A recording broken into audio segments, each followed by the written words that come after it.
679 people lived in the town of Ashley, Kansas.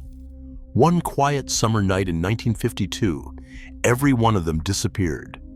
No bodies, no witnesses, no answers. A black opening hung in the sky, the only road out folded back on itself, and the dead were said to walk in from the fields. For decades, it has been told as the most chilling vanishing in American history. But what really happened to Ashley is stranger than the legend. The story always begins the same way. Ashley was a farming town of exactly 679 people, with no police force of its own and nothing that would ever put it in a history book. On the evening of August 8, 1952, at 13 minutes past 7, a resident named Gabriel Jonathan called the larger neighboring town of Hayes to report something hanging above his house. He described it the way a frightened man describes a thing he has no words for: a small, black opening in the sky. The dispatcher who took the call assumed he was drunk and very nearly hung up on him. Within the next 15 minutes, the call stopped being something anyone in that office could laugh off. Dozens of residents were phoning in, one after another, all describing the same impossible tear in the air, directly over the town, all of them swearing it was growing wider and darker by the hour. So the staff in Hayes did the reasonable thing. They walked outside and looked south toward Ashley with their own eyes, and they saw nothing. Clear sky, ordinary night, not a shadow out of place. Whatever was unfolding over Ashley was unfolding only over Ashley, visible to the people trapped beneath it and to no one else. That single detail is the hook the entire legend hangs from, and it is worth remembering, because later it becomes the thread that unravels the whole thing. For now, the town was alone beneath a hole in the sky, and the only people who could see it were those who could not escape it. Faced with a town reporting the end of the world, Hayes sent a single patrol officer down the only road that connected the two places. That word matters. The only road. It was straight, well-traveled, with no turns, no forks, no side route a man could wander onto by mistake. The officer drove it as he had 100 times before. And somewhere along that familiar straight line, he began to feel the trip was taking far too long.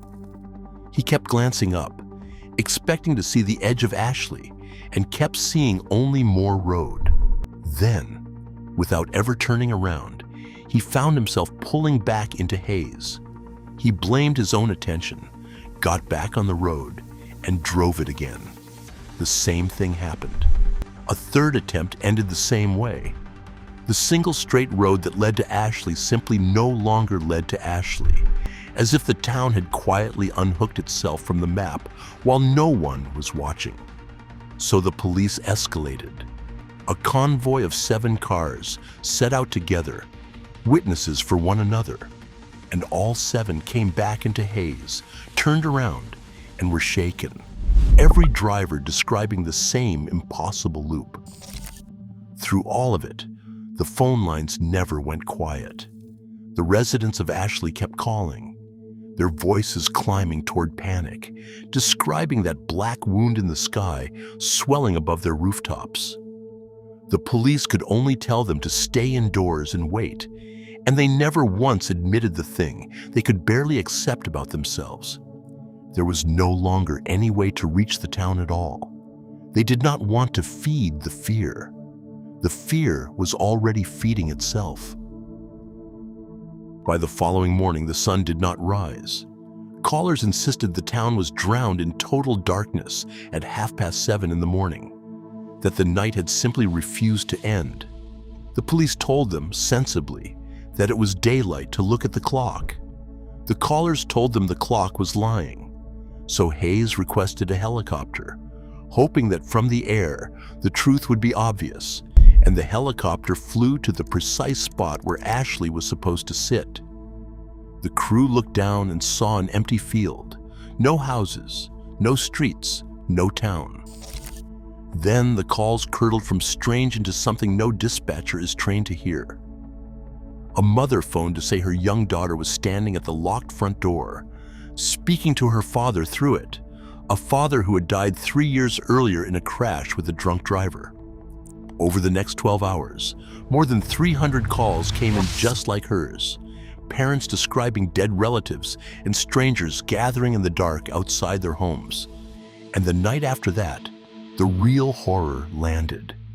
Every child in the town, more than 200 of them, vanished out of locked houses during the night.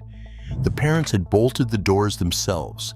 There were no broken windows, no forced locks, no footprints, and no sound at all. The children were simply gone, lifted out of sealed rooms while the adults slept feet away. The only thing left behind was the silence where 200 small voices had been. By this point, the town was no longer reporting a strange light in the sky. It was reported that the dead were coming home. Then came the last call Hayes ever received from Ashley, the one that has kept this story alive for more than a decade. An officer named Peter Welch lifted the receiver and heard a woman, frantic, barely able to form words. Her name was April Foster. She told him the dead had come back, that they had walked in from the fields after dark, and that some of her neighbors had opened their doors the moment they recognized a missing son, a lost husband, a buried child. She told him her own boy, killed a year earlier when a car struck his bicycle, was somewhere outside in the black, calling for her. She said she was hiding in a closet on the ground floor. She said the houses around her were burning, with the people who had opened their doors still trapped inside them. Welch did the only thing he could. He told her to stay completely silent and make no sound at all. Then, he heard glass break somewhere in the house.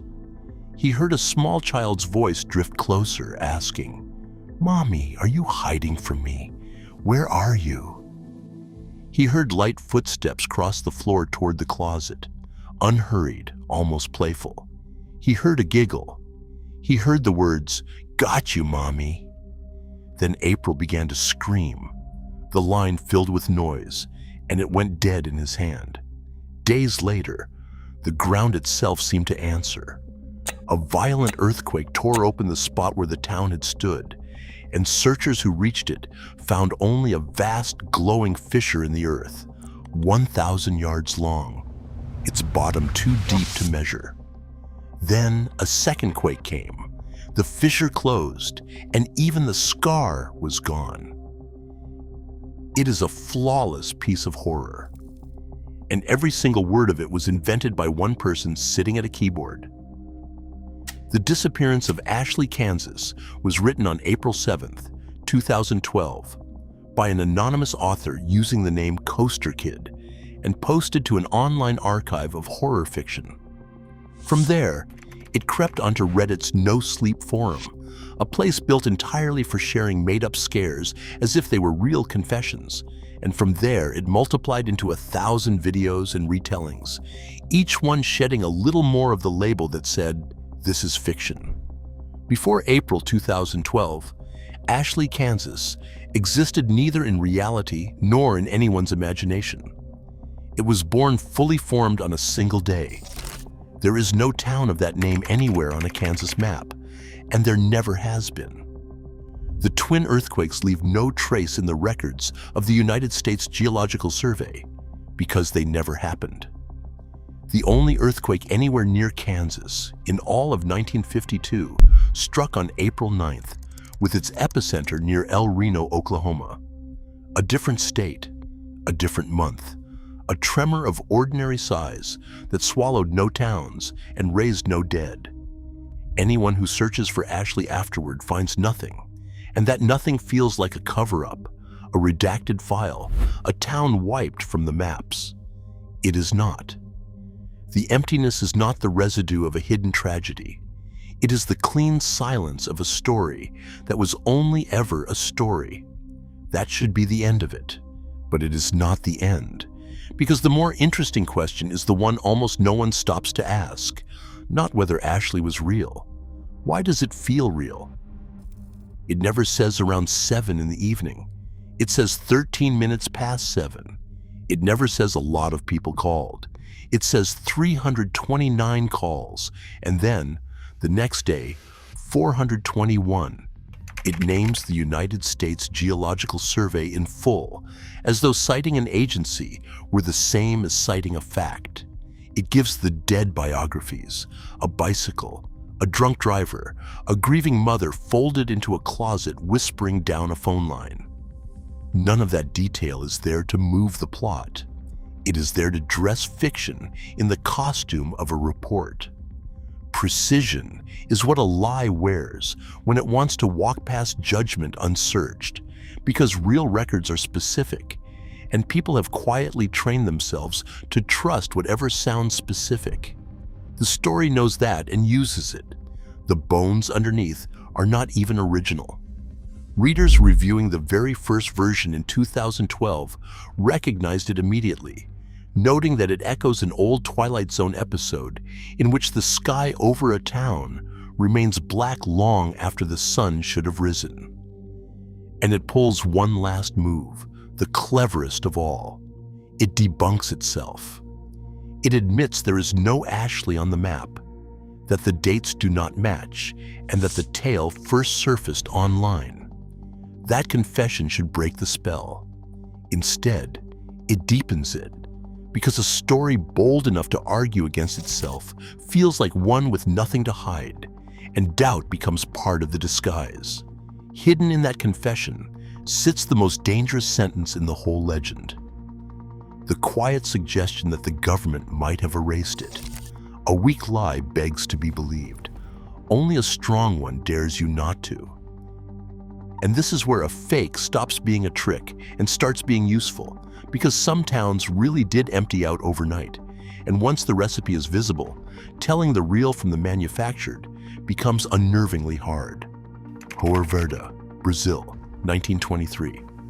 The story says all 600 of its residents vanished in a single night, leaving meals uneaten on the tables, a single gun that had been fired sometime in the previous day, and 4 words scrawled across the village school's chalkboard.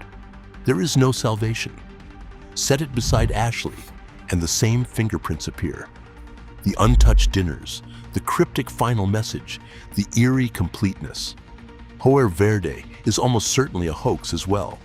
Investigators can find barely any record of it, and large parts of it appear lifted from a 1983 horror novel that described a jungle settlement losing 605 people between the morning and evening visits of a riverboat. The numbers are too clean. The silence is too perfect. Then there is Angikuni Lake in northern Canada, an Inuit village said to have vanished around 1930. Every resident gone, food still resting on the fires. For decades, it was repeated as a documented fact, and it too has been steadily picked apart as a tall tale that outlived the people who could have denied it. Each of these survives by wearing the same costume Ashley wears. The precise number, the untouched meal, the message left behind, the confident citation of authorities who, when actually contacted, have never heard of the place. The fakes all rhyme because they were all built from the same handful of parts. And the longer such a story circulates unchallenged, the more solid it appears, until a tale that began as one writer's invention is being cited in comment sections as established history.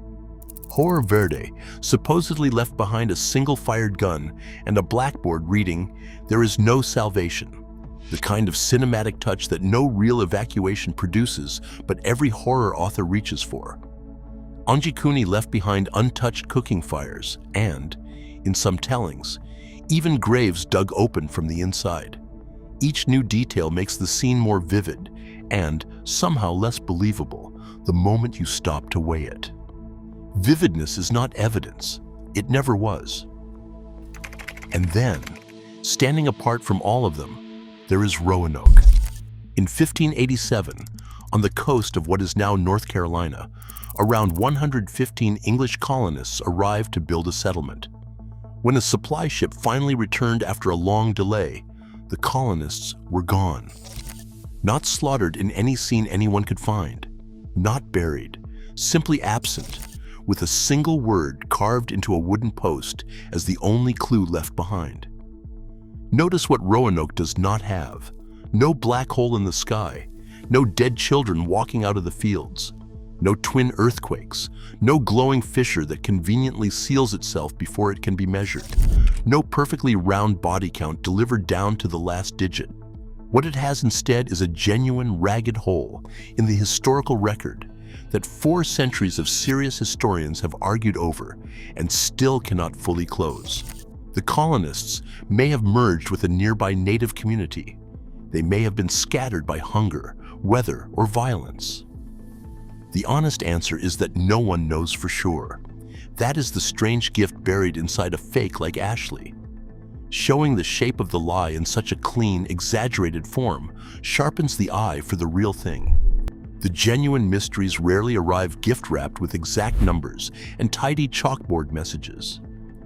They come quietly, unembellished, full of gaps, and that unfinished quality makes them sit far heavier than any invented story ever could. A manufactured mystery reaches for the fear with both hands. A real one barely reaches at all, and somehow that is worse.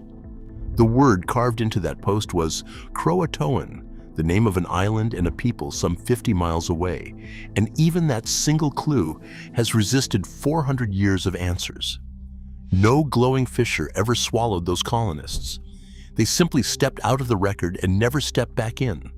And that quiet, unfinished absence is the kind of thing no creepypasta has ever managed to match. Ashley never vanished. Something better did.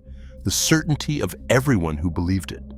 For more mysteries worth questioning, subscribe.